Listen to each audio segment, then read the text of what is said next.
Hey, it's Chronologically Gaming, the only channel that's perpetually retro because we're playing every video game in order of release. Well, we have done it, played everything up to September 1982, and we're now headed to October of 1982. Here is our first release. It is on the Emerson Arcadia 2001, and it's 3D bowling. And this system may have been called something else depending on what region you're in, but in North America, this is what it was by Emerson. Let's check out some 3D bowling and see what it's all about, starting with the box. So 3D bowling is following the same trope as everything else we've seen on the Emerson Arcadia 2001. It's doing this like pseudo watercolor, a different visual theme for every single box for every game on this console. Pretty interesting. I still prefer, the way that Atari's done the front of their box, the art style, and of course the Intellivision as well.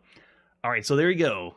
That is the box, and there is the system, the Emerson Arcadia 2001. If you haven't forgotten yet, it has an overlay that you put over the top to play all the games, and it has a very funky looking joystick, but everything's still digital. There's nothing like analog, and it's meant to be like the disc on the Intellivision, but it's a joystick sticking out of the top of it. So there's the cartridge we're going to pop in to play on our Emerson Arcadia 2001. A system that we don't see too much of. Most of the games are hit or miss, so I'm surprised to see what will happen here. Let's see what the manual has for us for bowling. Now, this manual is for the MG310, which is one of the models, which is the Emerson Arcadia 2001. I believe this is the version that was in Australia or New Zealand. I don't know what is happening on the picture here. The manual has bowling, obviously, but it looks like they're doing a workout. Sweatpants and a sweatband on top. It's a hard bowling game, I guess. So aim carefully, release the bowl slowly and smoothly, and watch it roll toward the pins. Yeah, that's pretty much what bowling is. It's an exciting and challenging way to go 10-pin bowling. Test your own skill or play against an opponent. Bowl a tricky curveball. Watch out for the gutters. Yes, it's bowling on a home console. This, ladies and gentlemen, marks our 19th bowling game we've seen on the show across arcade, console, handhelds, and home computers. On consoles, though, this is our 8th bowling game we've seen, and it's across all the major consoles. The very first bowling game we ever saw for any console was on the RCA Studio 2 in 1977, followed shortly after that on the Fairchild Channel F. Two consoles that we don't see anymore here in October 1982. Yeah, and one of the best ones we've seen, like, think of all the consoles that are out there. We've already seen bowling on, in Magnavox Odyssey, Atari, Intellivision. All of the major consoles have had bowling, and now Emerson Arcadia's got to have bowling too. Score as many points as possible. It's the 10-frame bowling. How to get started and play the game. It's showing you how to put the cartridge in. Insert the cartridge, then turn the system on. And here's the hand controller. Now, this hand controller is slightly different than the Emerson Arcade controller, but notice what this says. You put the bowling inlay, you put the overlay over your plate, and the joystick controls are not functional in this game. What? What do you mean the joystick controls are not functional? You have a joystick. Why aren't we using the joystick on the Arcadia 2001? And then you switch on the system, and explains what you're going to see, because this is going to be presented very similar to the Intellivision. I think it's the professional bowling, PBA bowling is what they called it on Intellivision, where you have a side view beginning and then it switches to the bowling ball going down the lane. And then the controls are, everything is on the numpad. So you have to have the overlay to know what buttons to use, because it doesn't use the joystick at all. But you can move left and right, hook left and right. You can even change the spin. And the way the bowling ball is released is you push the button once and then you push it again. But if you go too late, the bowler stepped over the baseline and the bowl will be invalid. So it's almost like a fault, like they added fault to bowling. You need to make sure you let go or release the bowling ball at the right time. Yes, I know. Don't eat the squid. It needs less buttons. It doesn't need that many buttons to play the game. Oh my gosh. So here we go. Close-up action. It zooms in on one side. I know, yeah. Welcome, everyone, to October 1982. We kick off the month with bowling. And it explains how to end the game, start the new game. So it is a one-player game or a two-player game. You can play against the computer or against someone else, and you take turns playing some bowling. And then this is what we've seen also, the operational flow diagram, if you want to know how it works. But let's pop in and play some 3D bowling. This is by UA Limited, published by Emerson at some time in the beginning of October 1982. All right, here we go. So it starts off with this screen. It doesn't do a full-on attract mode like Atari does. The Immersion Arcadia has this, and then whenever it's time to go, you push start on the system. So we push start. We're going to do a one-player game, which means just going to go solo. No one to play with or take turns here. I know, right? All right, so push and start. And possibly the emulation, but it sounds like there's a motor running in the background. Can everyone else hear that? It's a little quiet. Now, I'm moving the joystick, but the joystick doesn't do anything. So at first I thought that the manual was because that version of the game, but no, even the one in North America, the joystick isn't working. Everything we have to do is on the keypad, so you have to know what the number inlay is. All right, so let's move our bowler, line us up. They're doing the side view or almost diagonal down view that we had on the Intellivision, and then when it's time to bowl, you push the button once, and then if you miss, like you don't push the button the second time, then you fault. So that was a fake bowl. All right, let's try doing it for real. Hit it at the right time. Don't fault now. Okay, there you go. The bowling ball looks like it's flat. Oh, that's got to be a strike. Go. Oh, first round strike. I don't believe it. I've done play tests and it's been terrible bowling. I wasn't able to get anything, and I can't believe I got a strike on the live show. We usually got bad luck when we hit this live, so that's pretty cool. Okay, yeah, you can hear whatever's buzzing in the background. I'm gonna blame it on emulation, so we'll just say that. Here we go. Big W for the win. Thanks so much. All right, going for the second one, and see if we can pick up the spare. The ball looks like it's deflated as it goes down originally. Like, look at that. It's a few pixels that feel a little off for it. All right, let's try it again. We can also do curves. So as soon as you release the ball, you can start curving right now when you get to this screen. It looks like we missed the spare. Oh, just by a little bit. Maybe it is, Brian. The ambience of the bowling alley. You need to hear the engines running in the background. Is that what it is? If we're near a motorcade or something. So they're keeping track of the score, and I'm really not impressed because of all the games you can be playing right now on home consoles, all the other bowling games use a joystick. Even the really bad ones like the APF Imagination Machine or the MP1000 or the Fairchild, like all of those are be able to use the joystick, and this one is not. It's only using numbers, so it's extremely cumbersome. When I play a game on a home console, I'm expecting to use the joystick, so it's very weird when it doesn't use the joystick. You gotta admit, though, the presentation's okay because it's like the Intellivision one. Switching the screens up, and it looks alright, but the way it plays is just really bad. Yeah, we've seen better bowling games, and on home consoles, there's much better ones than this one. So there's another fail for the Immersion Arcadia 2001. Of all the games you could play right now on a home console, I gotta go bad. It's also bowling, you know, because bowling should be an easy win. But why, oh why, did they do it without joystick controlled? I don't know. So I'm going to say 2 stars of all the games you could be playing right now on a home console. If you and a friend wanted to clamor around and ignore the joystick and just mess around with the buttons, then go for it. So I'm already seeing some ratings out there. Obsidian Arcade saying 2 stars as well, and Brian North 2. Curtis is 2. Jimmy's Not So Kind with 1.5. Yeah, even some lower star, 1.5 star ratings. Yeah, we're not going to see that one probably till ever, Chiptune. Wii Bowling, I have no idea what you're talking about. You're speaking from the future. All right, so after a poor start, let's see what our next title is. We're now going to the Atari home computer, 400 or 800, maybe even 1200. Here's Air Raid. Air Raid is another one we've seen from APX or the Atari Program Exchange. This one marks our 40th game that has been published by the Atari Program Exchange. What a win. This is by Chuck Gibkey. Way to go, Chuck. Head off the bombers before they reach the city. And then there's our 5 1/4 floppy disk we're going to put in our Atari to play. So no cartridges here, even though it's got a cartridge slot. Let's see how we play some Air Raid. So the manual is pretty much what you'll see inside the packaging. So that's why it looks like the front cover, or at least what everyone says is the front cover. So it looks like we need 16K on cassette or disc. We'll put 24K. Make sure we get 24K into our Atari system. And it looks like Chuck did Chuck do the, yeah, Chuck did the manual too? Man, not only are the programmers doing everything, like we're in the age of one programmer working on everything for the game, but also the programmers are working on the manual too and the contents. It's incredible. Whoa, we got lore and intro.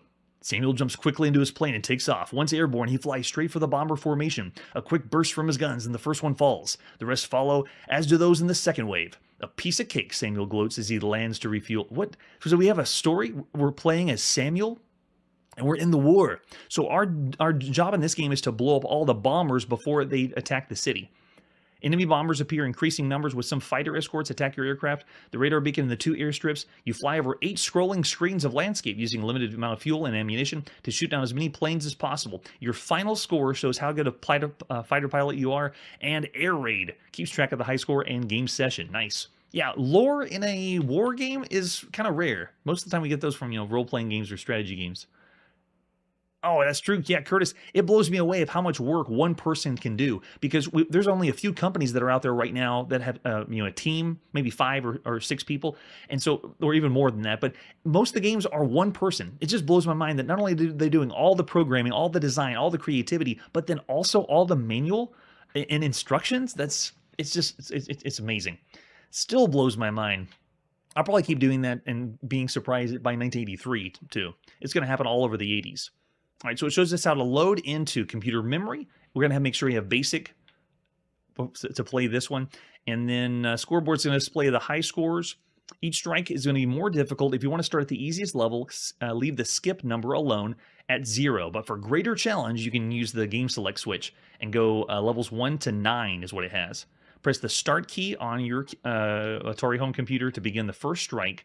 And then the playfield, this is great. They're showing not a screenshot, but a ASCII view of what the game is. So we have a radar scanner at the top, a la Defender, but this one doesn't play like Defender. And then we got 8 TV screens wide. Radar scanner covers this entire area from extreme left, where the bombers appear, to the extreme right, where your base and city are located. And then the field of view is everything you're going to see. And down at the bottom shows all the fuel, ammo, and planes. Yeah, there we go. Strike number, fuel, ammo, planes, high score, and then if you've skipped, number of strikes you've skipped since the start of the game.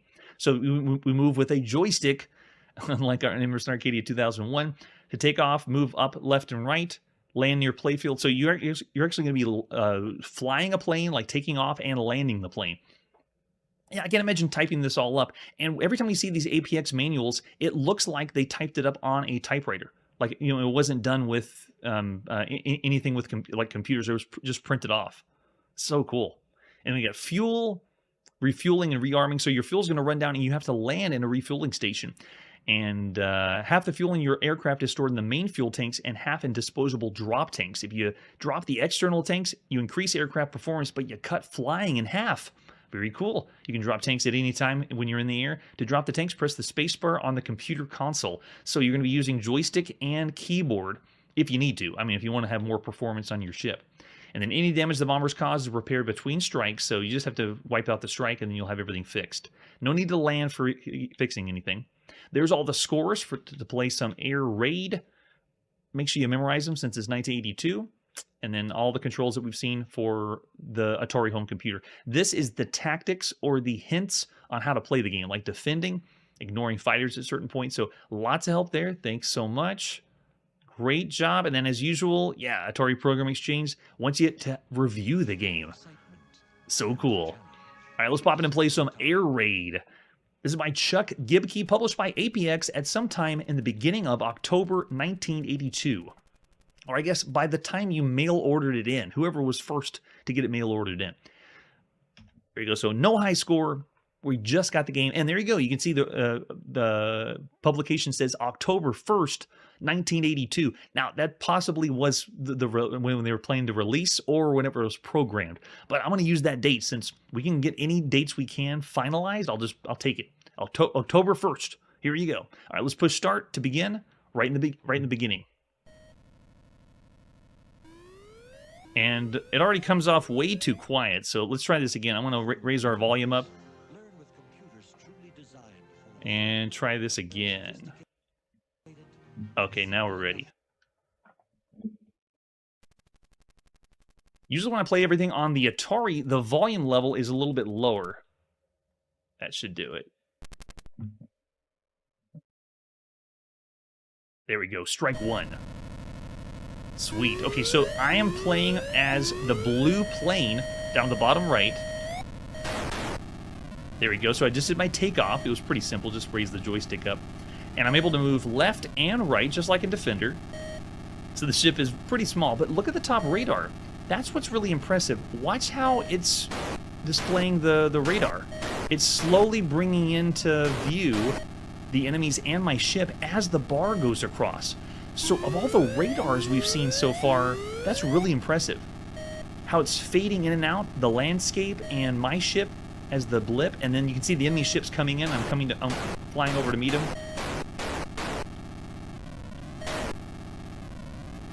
So gameplay-wise, though, controls really well. Very nice. Oh, utilizing the pokey chip very well. Yeah, not scramble-like because it's not auto-scrolling. All right, here we go. We got a larger wave now, and I can make my way out there. Fuel is slowly ticking down, and so if you need to, you have to refuel in between the waves. But the radar is what's really the most impressive of this. Okay, now we got some enemy ships fighting back, so I'm going to turn around and take them out, and then let's see if we can get this guy. Yeah, nice. Okay, so fuel's still holding pretty well, and we have a limited number of ammo, too. So you have to think about conserving ammo and your fuel. It's awesome. So now we're not going to be rescuing anybody, so it's really not like Chopper Command. It is presented similar to Defender because the radar is at the top and we can move left and right, but it is not doing any kind of rescue, like rescuing humans to prevent them from turning into mutoids. This is it's pretty much like it's a shoot 'em up, but it's allowing you the freedom because you're not auto-scrolling. Oh man, yeah, but now the planes are firing back. I'm not as confident. I could do a sweep where I go past them and then turn around. I'm going to give that a shot and see what happens. All right, here we go. Fuel's looking good, so I'm going to fly my way over to the left. Yeah, maybe it is a mixed way to play. Because we've already seen some games that do this. They're a shoot 'em up that allow you this kind of freedom. This is pretty cool that this is part of APX, though. It's awesome. Okay, took care of that wave. We're checking the radar at the top. The radar is really the only thing that is the newest, coolest thing. The way that it is, it's waving a bar across as if it was a real radar. Ooh, these guys are, yeah, they're putting fighters in the front that are pretty tricky. I'm down to 2 lives, so it's not looking too good.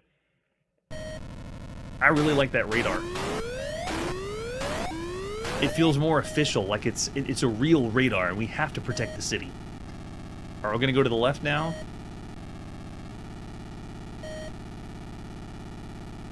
Yeah, this isn't playing as well as some of the other Defender variants we played. Like, notice my takeoff and land... I didn't do any landings yet, but the takeoff is really, really stiff and simple. I do like the idea that your fuel is accounted for and ammo, so you have to think of what maneuvers you want to do. So I'm going to do it again. I'm just going to pass them, turn them around, because no one's coming from behind, and then take them all out. You guys aren't fast enough to make it to the land anyway. There we go, made it through another wave, very nice. I love it. Yeah, there's no tail gunner, so why not utilize it, unless we see something later. Okay, we got a different kind of flashing now. Oh, we got one flying in really fast. So there's one passing everyone. I haven't seen this one before. So they're changing up the gameplay, which is kind of nice. Oh, yeah. So he had a really fast one. Oh, I see. So that one must have been a fighter jet. The other ones are bombers that are coming in to the city. And we're down to 1 life here. I like how they changed up the gameplay, or changed up the enemies. So here, I got to take out that plane again. It's coming in pretty fast. It's really cool seeing on the radar the way it's presented. Yep, here it comes. Coming in hot. Okay, I got him. I'm going to fly past. We got even more bombers to take out, so no tail gunners. Take them out. You can see they're getting closer to the land, but didn't even make it. I love it. Hey, welcome! It's October 1982, and this is Air Raid on the Atari home computer. We've already seen a few games that are similar to this, and the most impressive thing so far has been the radar. Oh, there you go. The fighter plane turned around that time. So they are going to get protection as we play forward. Nice. So as far as the games on home computers, it's actually a little above average for the way it controls as a shoot 'em up and being able to move left and right. So I wouldn't call this stiff compared to everything else that's out there. It actually feels all right. Scrolling is awesome. I mean, it's fairly simplistic. Now we got the same thing. Got to take out the plane, and then bombers. Wow, there's so many bombers now. Oh, he has a tail gunner, so he did shoot me. And I think that's our last one, right? Yeah, and there's our high score. So cool. So the game is progressively adding more and more to it, which is really, really fun. So I dig that. If you think that's an assault to your ears, then you need to see some of the games we've seen so far. All right, so of all the titles so far on a home computer, Air Raid's all right. I'm actually going to start that around the average range. I'd say the radar is a really nice touch, and the change of enemies is really good too. I'm going to think around 3.5 stars. Yeah, Brian's saying 3.75, Jimmy's 3.5. So our score rating, if you're new to the show, if you have to forget everything you've ever known about video games modern and just get right now in October 1982 and ask yourself the question: is this game, from all the games on a home computer, is this a broken game? If you say yes, then you're going to be around this range. If you tell yourself this is a bad game, of all the games you could play on a home computer, you'd be around this range. If you tell yourself this is a pretty average computer game of all the other computers that are out there, you say you'd be around this range. And if you say this is a great game, excellent game, you'd be around this range. And if this is one of the best games you can play on a home computer, then you'd be around the 5-star range. So yeah, I'm actually seeing mostly 3.5. So I agree. I'm going to say 3.5 stars for Air Raid. So cool. I would check it out. I'd be playing this quite a bit. It's a really fun title. Let's see what our next one is. It's time to play The Alien on our Commodore VIC-20. So we're going from console to 2 computers already in October 1982. Let's start with the cassette case. The Alien. Oh my gosh, looks like an insect. Catch the deadly maze monsters in your inflatable traps. Wait a second. I think I've heard that one before. So the front of the box is very sci-fi. It looks like them. We're going to have ants attack us. It's awesome. I know, it better be really good. Do you have any other artwork for The Alien? Very generic title. But as far as the cassette case, we have the cassette we're going to pop in. This one's by UMI, and you can see the copyright's 1981. So this one would originally maybe released in 1981, and then later in 1982. All right, let's pop in The Alien and see what it's all about. This is by United Microware Industries, or UMI, the beginning of October 1982. All right, let's run this. Oh gosh, thinking of assault of the senses. So let's change that up without destroying our eardrums. Why not? The games are going all over the place. Yes, that's true. It's not just any alien. This is the alien. All right, so I'm going to make sure we have this running the best. There we go. That's a little bit better. I know, right? It's just too loud. All right, so if you're not familiar with any of the games we've seen on the show, then this might look like, a Pac-Man style game, but no. Oh no, The Alien is Hyunkyo Alien on your home computer. I am represented by the terrible looking sprite of a yellow guy on the screen. Oh, they're chasing me. Let's see if we can make some traps here. So I can barely even see myself. And we've seen this on the Commodore VIC-20. They mix yellow and white together and you can barely see anything. So I got some aliens that are hitting, getting the bait. Oh man, they knocked me out. And we get the death scene at the end. Very nice. All right, so The Alien was originally Hyunkyo Alien that we saw in the arcades in September 1979, and then later in the arcades they called it Digger. Since then, we played 2 versions at home, Super Alien on the Commodore VIC-20 and Super Alien on the Commodore Max Machine. Look, we did fly up like we're dead. So this one marks the 3rd time you could play this at home. And this looks really similar to the one that we saw on the VIC-20 before, or earlier. The Super Alien, I mean. But this one is not presented as well. I actually liked the one we played. Oh, got him! Cool sound effects, though, for the VIC-20. I like it. Oh, no! He got loose! Because I got trapped by someone else. Okay, let's see if we can catch this guy. Yeah! That's the way to do it. So Hierarchical Alien was an idea of pretty much taking Pac-Man, and after you take Pac-Man, oh, we busted out. So you have to make sure the other second alien doesn't show up. You take Pac-Man, and then you add these traps that you lay. You open up, you spend the time to hold down the button and create a trap, and then if the alien goes in the trap, then you have to close the trap. So it's essentially, I'm holding down the button, and oh my gosh, the game just completely sped up, as if it was fast forward. I wonder if it was increasing the difficulty. The alien has won. Oh, that's true. Yeah, we can change the borders for different Commodore VIC-20 games. We have aliens everywhere. So it's not just one alien, it's a bunch of aliens. Yeah, that's true. 1979. Before Pac-Man.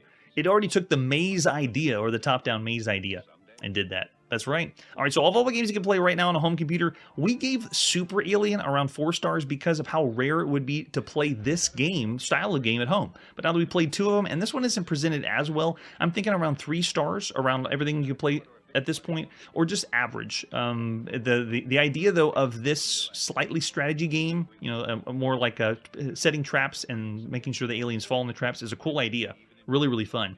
So I'm even seeing some less than average too. Yeah, I'll say of all the games so far on home computers, this one's still 3 stars. And a very average, pretty good time if you like this style of game. All right, after The Alien, what could be next after that? We're now going to go on our TRS-80 and play Amoeba Attack Wars. So this one we only have a couple screenshots for. It is very, very hard to come by. Let's just pop it and play some Amoeba Attack Wars. This is by the Programming Force. And the Programming Force, this is the very first game they've done for us. Let's see if we can check this out.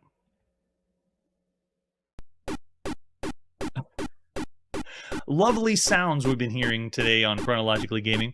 So there you go, that's Amoeba Attack Wars. At least the first title screen. That's so funny. Okay, so it's giving us some kind of sound effect. Now, whenever I play this, I'm moving around with keyboard controls only. Joystick does not respond. I'm already seeing lots and lots of flicker. But I can move in 8 different directions. I am controlling the ship at the top of the screen right now, above the diamond. And I can move it in 8 different directions. And whenever I want to fire, I hit spacebar in the direction I want to fire. And it fires off this very tiny lightning bolt. Oh, at least I got somebody. But I can't fire the lightning bolt diagonally. So I have 8-way directional movement, but I only have 4-way shot movement. And then I also have the ability to hit enter, and my entire ship turns into uses energy up to turn myself into like a shield. So I have a shield that I can do as well. But it looked like even with the shield on it, they killed me anyway. So it's a very much, this feels like the game is going backwards with progression as far as video games go, because this is presented on one screen. We're flying around with no inertia or gravity, and we also aren't, like, what I'm trying to explain, that the game isn't letting you do anything except just fly around and shoot a few things in this room. And that's it. That's all there is to this one. As far as a shooter goes, it feels like it's lacking a lot. Plus, there's just so much flicker. I can barely even keep track. Yeah, no way. All right, so of all the games you could be playing right now on a home computer, that one is very much subpar. In fact, it feels like ever since Bill Hogue and Jeff Connew stopped programming games for the TRS-80, it's like the oomph of the TRS-80, it hasn't been very good. Yeah, Manly's already saying 2 stars. Yeah, it's too bad, because a lot of the games I like to play on the TRS-80, but this one really wasn't showing its stuff.